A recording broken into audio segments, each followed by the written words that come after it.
Welcome to our channel. இன்றைக்கி நம்ம 6th standard இங்கிலீஷில் ஃபஸ்ட் லெசன் பார்க்க போகிறோம். Sea turtles. Warm up. The loggerhead, the olive ridley, the leatherback, the hawksbill, the green sea turtle. இந்த 5 ஆமைகளும் தான் நம்ம இந்தியாவில் இருக்குது. Section 1. Most of us have seen a tortoise in a zoo or a reptile park. However, not many would have seen its marine relative, the sea turtle. This is not surprising since these reptiles spend almost their entire life in the sea. நிறைய பேர் கடல்வாழ் ஆமைகளை பார்த்துருக்க மாட்டாங்க. இது surprise இல்லை, ஏன்னா இந்த reptiles எல்லாம் ஆல்மோஸ்ட் அவங்களோட என்டையர், அதாவது வாழ்க்கை முழுவதுமே கடலில் தான் இருக்கும். அதனால தான் இதை கடல்வாழ் ஆமைகள்னு சொல்கிறாங்க. There are 7 species of marine or sea turtles in the world. உலகத்திலேயே கடல் ஆமைகள் அது 7 ஸ்பீசிஸ் இருக்குதுன்னு சொல்கிறாங்க.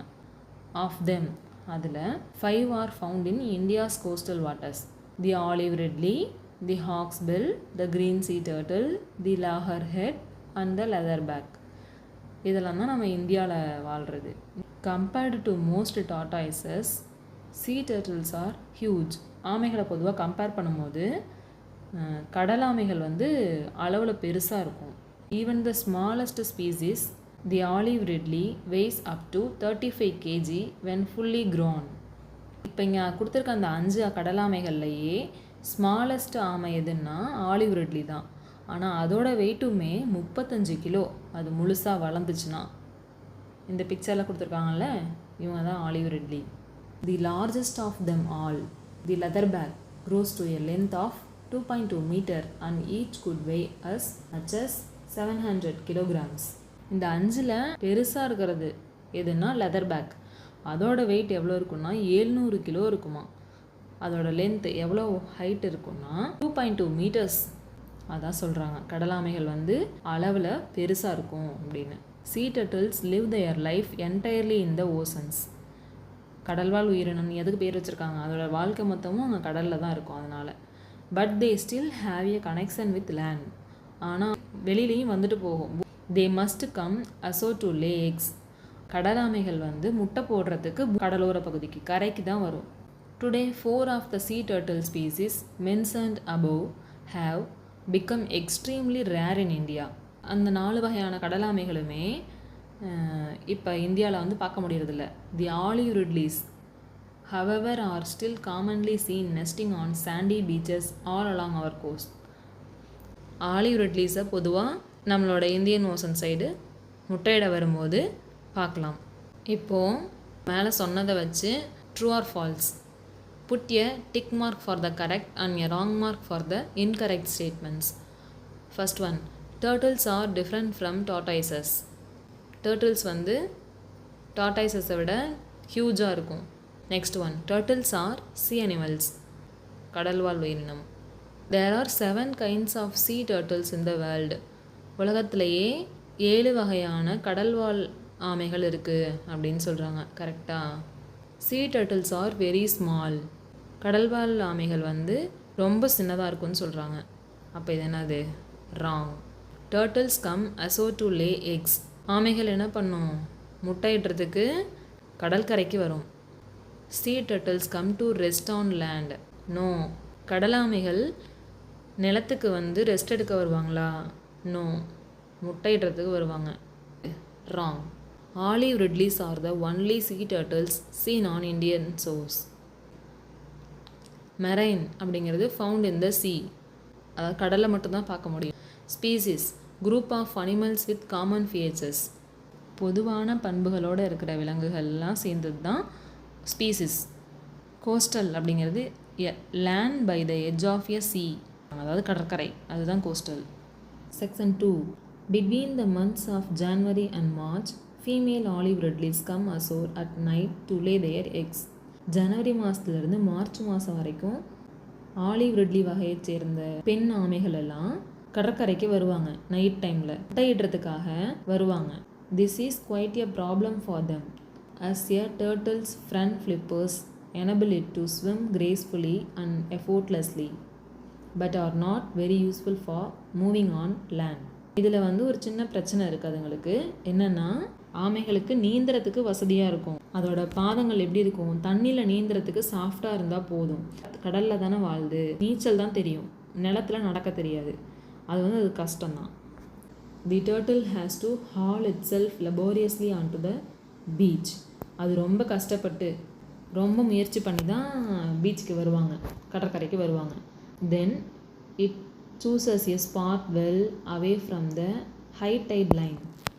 அதாவது ஹை டைட் அப்படிங்கிறது என்னது, உயரமாக கடலில் அலைகளில் வந்துட்டே தானே இருக்கும். அது முட்டையிடுற இடத்துக்கு எந்த பாதிப்புமே வராத மாதிரி இடத்த ஃபஸ்ட்டு சூஸ் பண்ணுவாங்க. Here it scoops out a nest cavity 45 centimeter deep into which it lays about 100 eggs. நிலப்பகுதிக்கு வந்துடும், உயரமான அலையெல்லாம் அடிக்காத இடமா பார்த்து தேர்ந்தெடுத்துரும்.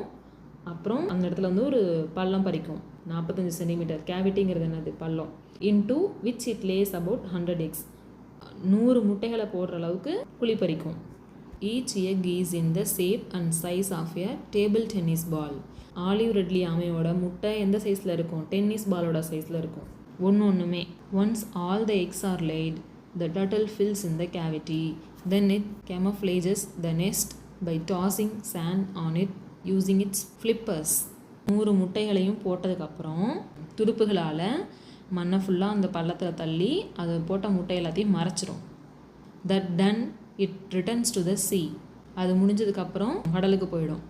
தி eggs are left to incubate under the warmth of the sun. இன்குபேட்னா என்ன, முட்டைக்கு தேவையான ஹீட். நிலப்பகுதியில் தானே சூரியனோட ஹீட் நல்லா தெரியும், அதுக்காக தான் இங்கே நிலத்தில் முட்டையிடுறாங்க. அந்த ஹீட்டில் அந்த முட்டைங்கள்லாம் குஞ்சு பொரிச்சிரும்.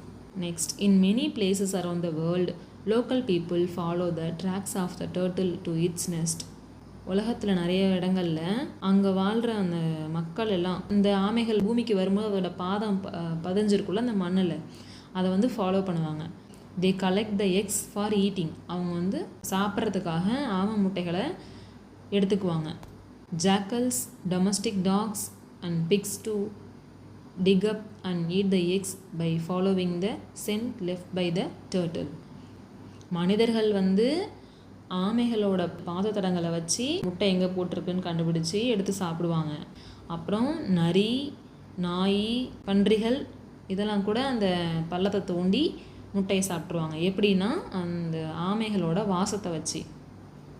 Those eggs that escape such people and predators hatch 45 to 60 days later. மனிதர்கள்கிட்ட இருந்தும் விலங்குகள்கிட்ட இருந்தும் தப்பிச்ச மற்ற முட்டைகளாக 45 to 60 நாளில் குஞ்சு பறிச்சிரும். தி hatchlings slash open the leathery egg shell with the help of a tiny egg tooth. குஞ்சு பறிச்ச அந்த குட்டிங்கெல்லாம் முட்டையோட ஓடை அதோட மூக்காலையே உடைச்சிட்டு வெளியே வந்துடுவாங்க. This is like a razor blade at the tip of a hatchling snout. அந்த குஞ்சுகளோட மூக்கில் இருக்கிற ஒரு சின்ன டிப்பு ரேசர் பிளேடு மாதிரி இருக்கும். அதை வச்சு தான் அவங்க அந்த முட்டையோட ஓட்டை உடைப்பாங்க. when most of the eggs have hatched, the hatchlings push themselves upwards through the sand and emerge on the surface of the beach. முட்டைங்களில் குஞ்சு பொரிச்சது எல்லாமே ஒன்று சேர்ந்து மேலே வரத்துக்கு ட்ரை பண்ணுவாங்க. ஏன்னா மேலே தான் மண்ணை போட்டு மூடிட்டு போயிடும்ல அந்த ஆலிவ் ரெட்லி அவங்க அம்மா. அதனால் இந்த குஞ்சுங்கள்லாம் சேர்ந்து மண்ணை ஃபுல்லாக தள்ளிட்டு இவங்கெல்லாம் மேலே வருவாங்க, கடற்கரைக்கு வந்துடுவாங்க வெளியே. From here they make a hurried dash to the sea. அப்புறம் அவங்க அங்கேருந்து கடலுக்கு ஓடிடுவாங்க. இந்த செக்ஷன் 2ஓட ட்ரூ ஆர் ஃபால்ஸ் பார்க்கலாமா? First one, female olive ridleys come ashore at night to lay eggs. நைட்டில் தானே வருவாங்க. The eggs of an olive ridley are in the shape and size of a cricket ball. Olive ரெட்லியோட முட்டைகள் எந்த shape and சைஸில் இருக்குன்னு சொன்னேன், tennis ball சைஸில் இருக்கும், கிரிக்கெட் பால் கிடையாது. அப்போ இது wrong. Ridleys come to lay their eggs in the month of January. Correct, ஜான்வரியிலேருந்து மார்ச் வரைக்கும். The turtles use their flippers and make a hollow their nest. டர்ட்டில்ஸ் என்ன பண்ணுவாங்க, அவங்களோட ஃப்ளிப்பர்ஸ் யூஸ் பண்ணி முட்டைகளை மறைச்சி வைப்பாங்க. Correct. The hatchlings use a tiny egg tooth to come out of the eggs. முட்டையிலேருந்து அவங்க வெளியே வரத்துக்கு குஞ்சுகள்லாம் எதை யூஸ் பண்ணுவாங்க, அவங்களோட எக் டூத். அது எப்படி இருக்கும், ரேசர் பிளேடு மாதிரி அவங்களோட ஸ்னவுட்டில் இருக்கும், மூக்கில். Do you know there is an interesting aspect of sea turtle biology. கடலாமை உயிரியலில் இன்ட்ரெஸ்டிங்கான விஷயம் ஒன்று இருக்குது. என்னென்னா, temperature inside the egg determines the sex of the embryo while it is growing. அது வளர்ந்துட்டுருக்கப்பவே அந்த முட்டையோட வெப்பநிலையை வச்சு அது ஆண் ஆமையா பெண் ஆமையான்னு கண்டுபிடிக்க முடியும். When the eggs develop at 27 degrees Celsius to 28 degrees Celsius, only male hatchlings are produced. ஆமை முட்டைகள் வந்து 27 டிகிரிலேருந்து 22 டிகிரி செல்சியஸில் இருந்துச்சு அப்படின்னா அதிலிருந்து நமக்கு ஆண் ஆமைகள் தான் உருவாகும். At 30 degree Celsius only female hatchlings are produced. 30 degree Celsius வரைக்கும் இருந்துச்சுன்னா தான் பெண் ஆமைகள் உருவாகும். An equal mix of male and female hatchlings is produced only when the eggs incubate at precisely 29 degrees Celsius to 30 degrees Celsius. ஆண் ஆமைகளும் வேணும் பெண் ஆமைகளும் வேணும்னா அந்த முட்டைகள் எல்லாம் 29 டிகிரி செல்சியஸ்லேருந்து 30 டிகிரி செல்சியஸ்க்குள்ளே இருக்கணும். அப்போ தான் நமக்கு 2 வகையான ஆமைகளுமே கிடைக்கும். Read this section in pairs. Many of these tiny hatchlings, which weigh less than 20 grams each, will not even reach the sea. குட்டி குட்டி ஆமை குஞ்சுகள்லாம் இருக்குல்ல, அதாவது 20 கிராமுக்கு கம்மியாக இருக்கிற அந்த ஆமை குஞ்சுகள்லாம் கடலுக்கு போகிறதே இல்லை. They will fall prey to crabs or birds even before they reach the water. தண்ணிக்குள்ளே கடலுக்குள்ளே போகிறதுக்குள்ளேயே அவங்க வந்து பறவைகள்கிட்டையும் நண்டுகள்கிட்டையும் மாட்டிக்கிறாங்க. Most of those that do make it into the water will also be eaten by many predators in the sea within the first few days of their lives. கடலுக்குள்ளே போனதுக்கப்புறமும் இந்த குட்டி ஆமையை விட பெரிய பெரிய மீன்கள்லாம் இருக்கும், அதை வந்து இதை சாப்பிட்ரும்.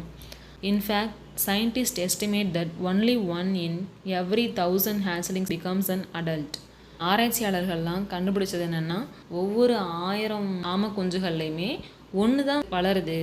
அப்போ மீதி 999 ஆமை குஞ்சுகளுமே என்ன ஆகுது, இரையாயிடுது. கடலுக்குள்ளே போகிறதுக்கு முன்னாடியும் சாப்பிட்றாங்க, கடலுக்குள்ளே போனதுக்கப்புறமும் சாப்பிட்றாங்க. It is perhaps to ensure that enough hatchlings survive to keep the species going that sea turtles lay so many eggs. ஒவ்வொரு பெண் ஆமையும் 100 முட்டைகளையாவது இடுது, ஆனால் அதில் எவ்வளவோ இரையாயிடுறது. கடல் ஆமைகள் போட்ட முட்டைகள் எல்லாமே குஞ்சு பொறிச்சு கடலுக்கே மறுபடியும் போச்சுன்னா அந்த ஆமைகளோட அளவு வந்து நமக்கு இன்னும் அதிகமாகும்ல, அதையும் நம்ம வாழ வைக்கணும். அந்த டர்ட்டில்ஸ் நிறைய முட்டைகளை போடும், இன்னும் நிறையா ஆமைகள் உருவாகும், அதுதான் சொல்கிறாங்க. After many years of swimming in the open ocean, the female hatchlings that have become adults return to the same beach where they were born. நிறைய வருஷத்துக்கு அப்புறமும் நல்லா வளர்ந்து முட்டையிடுற ஸ்டேஜுக்கு வந்தோடனே அது எங்கே பிறந்துச்சோ அந்த இடத்துக்கே அதே பீச்சுக்கே வந்து அங்கே அவங்க முட்டை போடுறாங்க. How they manage to find the place after so many years in the sea is one of the many mysteries of these fascinating reptiles.